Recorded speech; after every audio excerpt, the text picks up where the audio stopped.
Bonjour tout le monde, bienvenue pour nous retrouver pour travailler sur la future pleine lune qui va nous arriver le 14 mars 2025 dans le signe de la Vierge.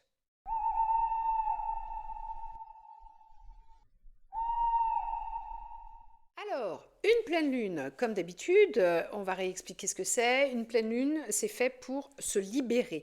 La lumière de la lune, qui est en fait est la réflexion de la lumière du soleil sur elle-même, donc lumière yang du soleil qui se reflète sur la face lunaire, qui se transforme en lumière yin, et qui va venir du coup nous éclairer à l'intérieur, éclairer nos parts sombres, remettre à la surface tout ce qu'on a à travailler pour du coup l'identifier et se libérer beaucoup plus facilement.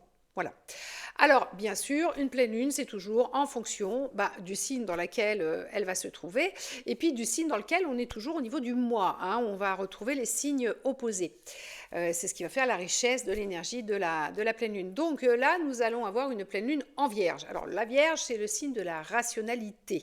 Du côté cartésien, du côté je range tout dans les petites cases, il ne faut pas que ça dépasse.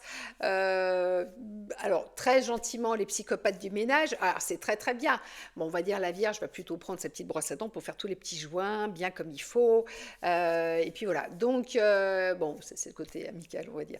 Le clin d'œil amical. Voilà, donc la Vierge est vraiment très terre à terre. C'est un signe de terre, très raisonnable sur le papier. Elle n'aime pas les choses qui dépassent un petit peu de trop.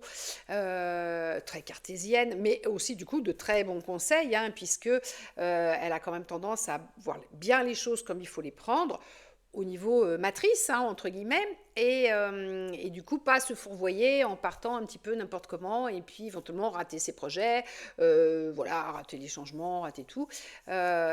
Raisonnable, tranquille. On ne dépasse pas, on est bien comme il faut. La Vierge, c'est aussi un signe d'altruisme. On va être sur l'énergie de la planète Mercure et donc la communication, la sociabilité. Alors une Vierge est très sociable, mais très raisonnable dans sa manière d'être sociable. C'est peut-être pas celle qu'on va retrouver sur la piste du dance floor en train de faire des trucs un petit peu de fou. Mais bon voilà, non, mais cela dit, les Vierges peuvent très bien se marrer profondément.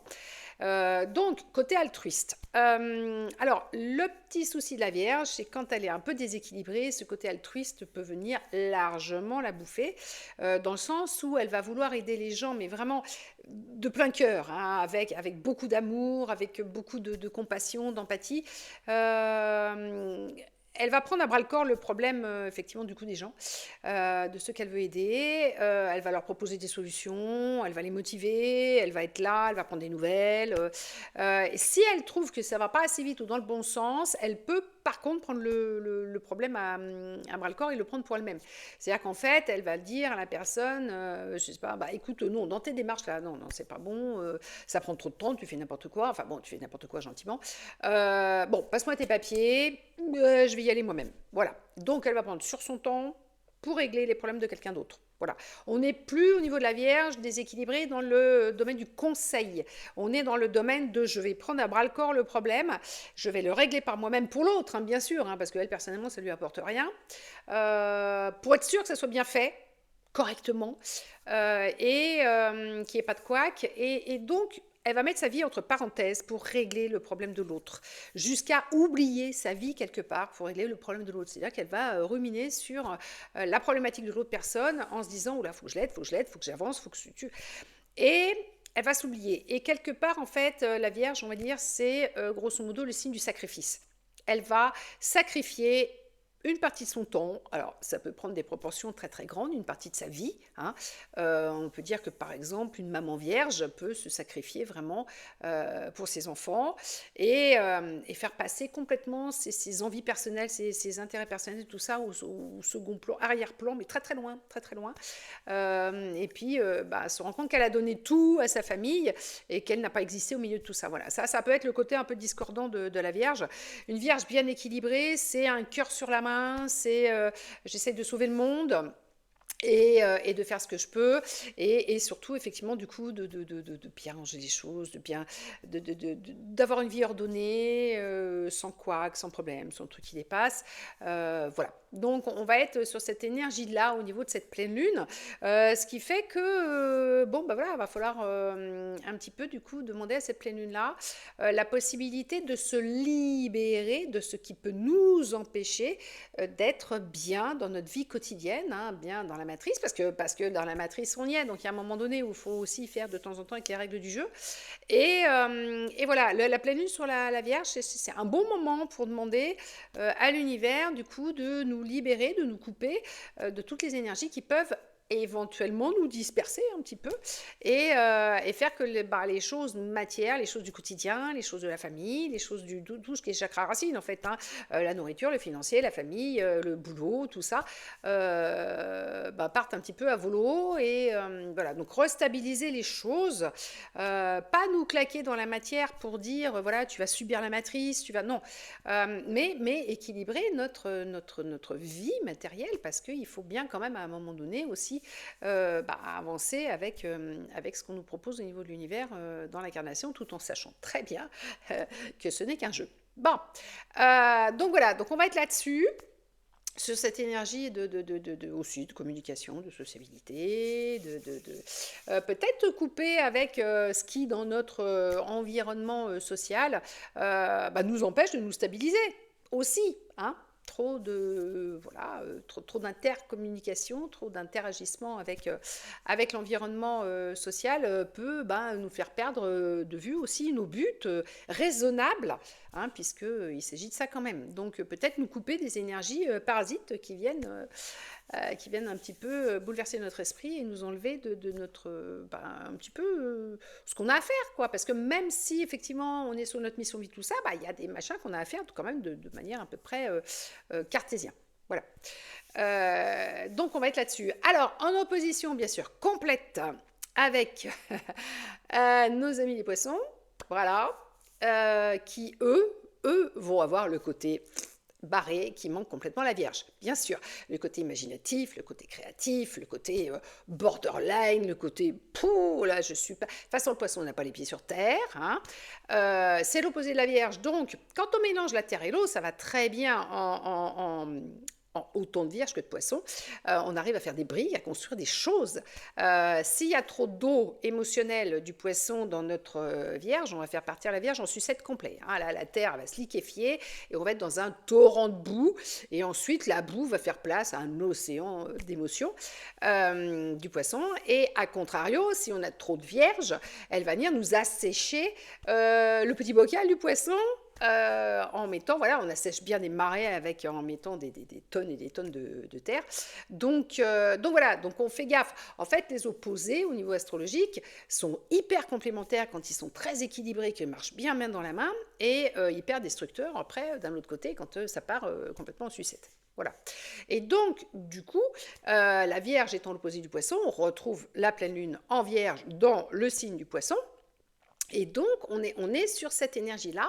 La Vierge va ramener le poisson sur Terre, enfin, ramener, pas de là-haut, du coup, de la mer, non, va ramener le poisson sur Terre, va le faire se poser, un petit peu décompresser, et dire, ok, génial, tu as plein d'idées, tu es connecté spirituellement, tu es perché complet, même si tu es au fond des océans, mais il y a un moment donné, il faut manger, avancer, interagir avec l'humain, et arrêter d'être tout seul dans ta petite bulle, tout ça. C'est là où la Vierge, du coup, va faire beaucoup de bien un petit peu au poisson. Et le Poisson, lui, va amener quand même une petite dose de fantaisie dans la vie de la Vierge qui, sans son Poisson, serait peut-être un petit peu tristounette. Voilà. Donc on va être là-dessus. Mais on est quand même sur cette énergie de libération de ce qui nous maintient quand même un petit peu en place dans notre incarnation, hein, puisque l'incarnation, c'est quand même notre chemin de vie sur Terre. Voilà. Donc on va être là-dessus. On rappelle qu'on est en année 2025, année 9, donc là je vous renvoie à la vidéo que j'ai postée en début d'année, vous aurez à peu près 40 ou 50 minutes d'explication sur 2025, année 9, du bilan, du pardon, de la carte de l'ermite, où il faut qu'on aille voir au fond de soi, qu'on ressorte les sacs poubelles, qu'on mette bien le nez dedans, et qu'on se dise, oula, il y a du boulot à faire, avant de commencer le nouveau cycle en 2026, et le boulot à faire, c'est pardon, et je demande pardon. c'est pas compliqué. Et ensuite, on peut fermer du coup les pages. Donc ça, c'est chouette. Voilà. Au niveau du jour, je regarde mes notes parce que moi je blablate et après j'oublie tout. On est sur un vendredi. Le vendredi, c'est le jour de la planète Vénus. Le vendredi, c'est un jour d'expression. Alors c'est bien parce que la Vierge, c'est quand même la communication aussi. On est sur la communication intime le vendredi. Autant un mercredi, on est sur une communication beaucoup plus professionnelle, beaucoup plus réseau, beaucoup plus masse. Autant le vendredi, on est plus sur une communication d'oreille à oreille, de bouche à oreille. Hein. On se rejoint éventuellement. Normalement, c'est le dernier jour de la semaine, pour ceux qui ne bossent pas le samedi. Et donc on se rejoint au pub, au resto, machin, on sort en amoureux, on sort avec des amis proches, et là on va s'occuper d'eux, enfin on va interagir, et salut, comment tu vas, comment s'est passée ta semaine, enfin voilà, des trucs intimes en fait au final, et pas des trucs professionnels comme le mercredi, où on va être plus sur une énergie peut-être de journalisme, d'écrivain, de choses comme ça, enfin bon voilà. Et donc du coup on est très raccord avec cette énergie de Vierge, puisque la Vierge, elle va pas aider non plus les gens qu'elle connaît pas, quoi qu'elle pourrait, mais c'est surtout ses proches qu'elle va aider, qu'elle va tenter de sortir de l'eau en prenant à bras le corps leurs problèmes et en se les appropriant un petit peu trop. Donc voilà, donc du coup, il faut se libérer de ça aussi, parce que si c'est un vendredi, autant surfer sur l'énergie du vendredi. Donc, c'est peut-être ça dont il va falloir qu'on se libère, ce côté relation intime qui va peut-être justement être là pour nous plomber au niveau réalisation cartésienne, rationnelle et tout ce qu'on veut. C'est peut-être nos amis en ce moment qui nous font un peu partir en sucette ou devenir chèvres.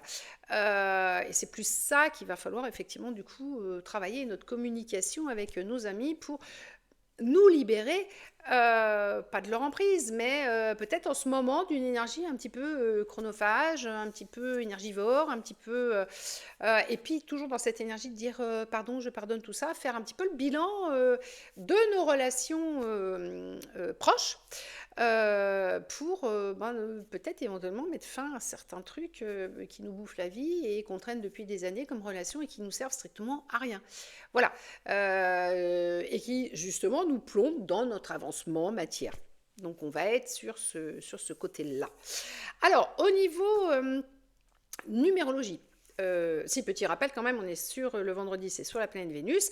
La planète Vénus, c'est l'étoile du Berger, c'est la guidance et c'est la planète de l'amour. C'est pour ça qu'on est sur de la communication amicale.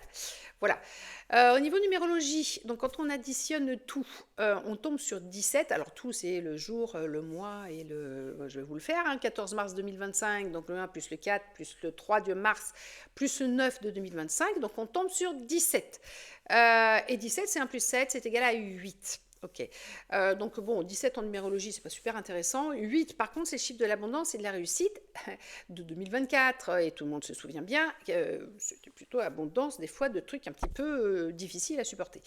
Mais on l'a traversé. Donc maintenant, il est temps de refermer tout ce qu'on a vécu depuis le début du cycle 2017 et surtout tout ce qui a émergé en 2024 avec abondance. Voilà. Et donc, on va être sur ces énergies-là. Donc beaucoup d'abondance sur ce travail de pleine lune, donc c'est bien parce que tout ce qu'on va mettre en place va avoir des résultats rapidement. Et donc au niveau tarologie, on va être sur la carte 17 qui est la carte de l'étoile et donc hyper raccord avec la planète Vénus. Hein. Étoile, protection. Oh, t'as une bonne étoile. Oui, t'es protégé. Bon, protection et guidance. Donc on va être super inspiré dans cette journée de vendredi pour mettre au clair nos relations intimes et essayer de nous couper de toutes celles qui nous enquiquinent. Pour faire quoi? Pour rétablir le 8 de la justice, la carte de la justice, la balance de la justice, arriver à trancher efficacement dans nos relations, dire stop, le coup près de la justice qui tombe, stop, je me sépare de cette relation-là. Dans l'amour, la bienveillance et la compassion et tout ce qu'on veut, si j'ai besoin de demander pardon, je demande pardon hein, quand même avant de quitter les gens, ou si j'ai besoin de pardonner, j'essaie de leur faire savoir, de leur dire écoute, voilà, ça fait quand même quelques temps que tu m'enquiquines, mais je te pardonne et je t'aime très fort, mais pour l'instant, on va mettre un petit stop au niveau relationnel, donc t'es gentil, tu m'écris plus, tu me contactes plus, tu m'enlèves de ton carnet d'adresse et on reverra d'ici 5 ans si ça va mieux. Voilà. Mais tout ça sans haine, sans rancœur et sans méchanceté. Et donc, le couperet de l'épée de la justice va nous aider à couper plus facilement. Voilà, à avoir l'énergie pour faire ça, pour dire ok, on ferme le dossier, et à équilibrer du coup notre vie, qui va s'équilibrer du coup dans la matière, avec notre pleine lune en vierge, en fait, tout ça. Voilà. Mais dans la joie et la bonne humeur de l'enfant intérieur, vu qu'on est quand même sous le poisson. Voilà. Donc maintenant, on va voir le travail que je vous propose.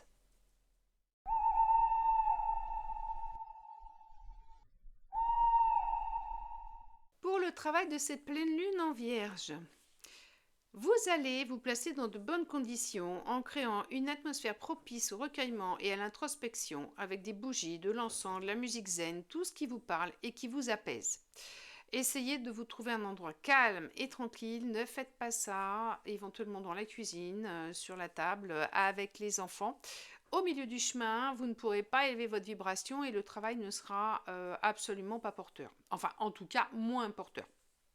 Sur une belle page blanche vierge de tout symbole et écriture, vous allez reprendre la technique des bonshommes allumettes de Jacques Martel, que vous pouvez trouver en détail sur mon site internet créadam.fr, rubrique outils énergétiques, où vous prenez toute autre technique qui vous parle pour couper les énergies négatives, les fardeaux, les blocages qui vous immobilisent.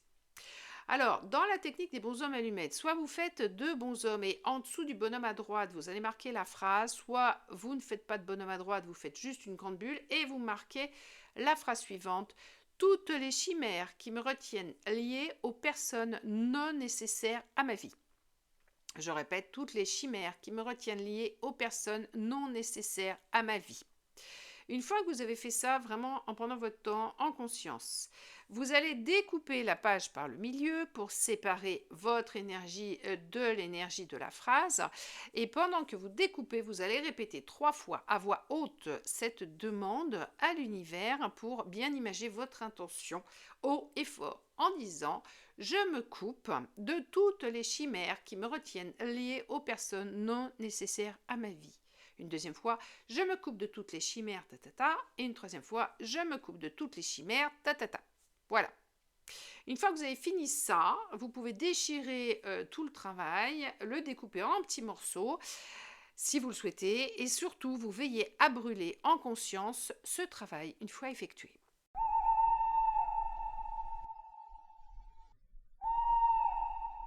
Bon, et bien voilà. Je vous souhaite un excellent travail. Si vous avez aimé l'intervention, bon, bah, vous pouvez liker, partager, surtout partager, parce que ça peut intéresser d'autres personnes qui, du coup, ne sont pas au courant qu'on peut travailler sur soi comme ça. Et puis, je vous retrouve hyper rapidement pour d'autres vidéos.